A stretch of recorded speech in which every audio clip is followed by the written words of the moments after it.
Okay, today's story is Laura Bakes a Cake. What do you think it's going to be about?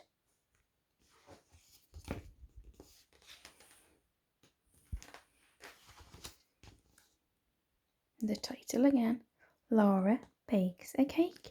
You might recognise these elephants from 5 Minutes Piece.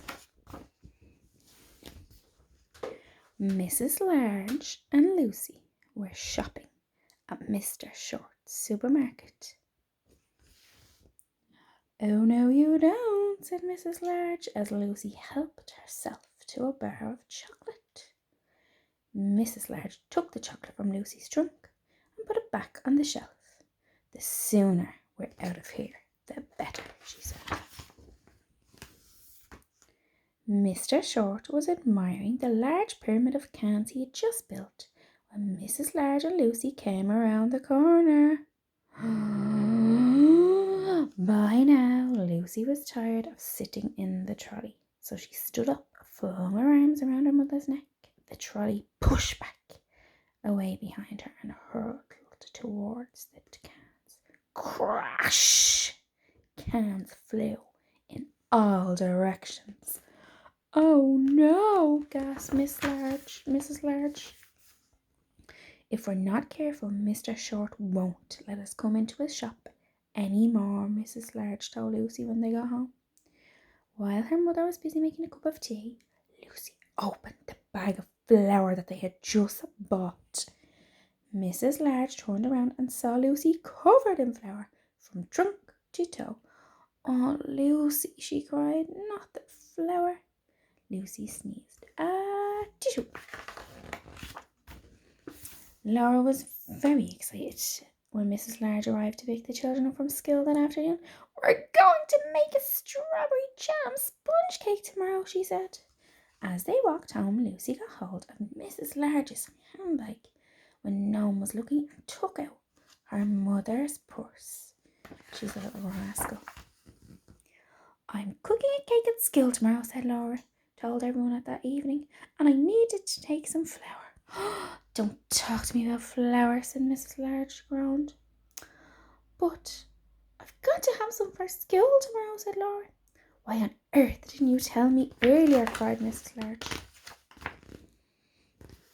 Mrs. Large and Laura dashed out the front door. They hadn't got far when Mrs. Large opened her bag and saw her purse was missing. They raced back to search for it.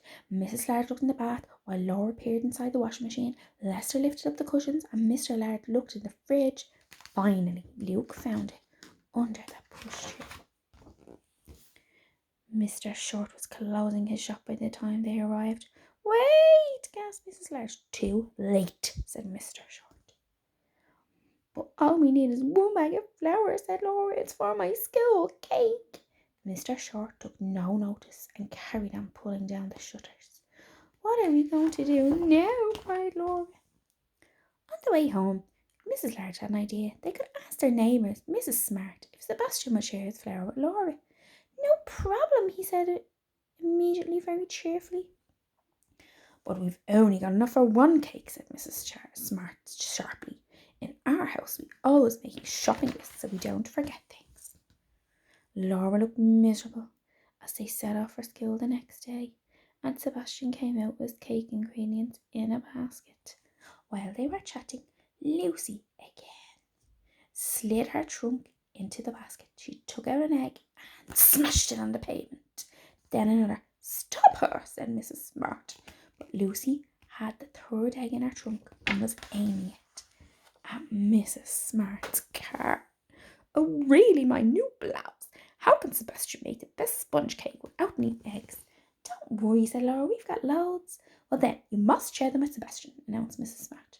"Does that mean I can share my flour?" he asked. "I told you there's only enough for one cake.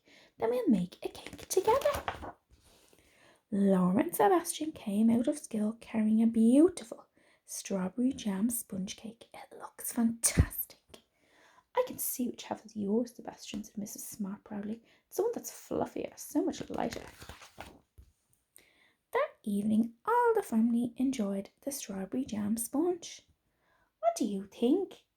Laura asked anxiously. I think it's the most delicious strawberry jam cake we've ever tasted, her mother said. In fact, Laura, you can make all the cakes from now on. Look at our lovely hand papers. And that's the end of our story.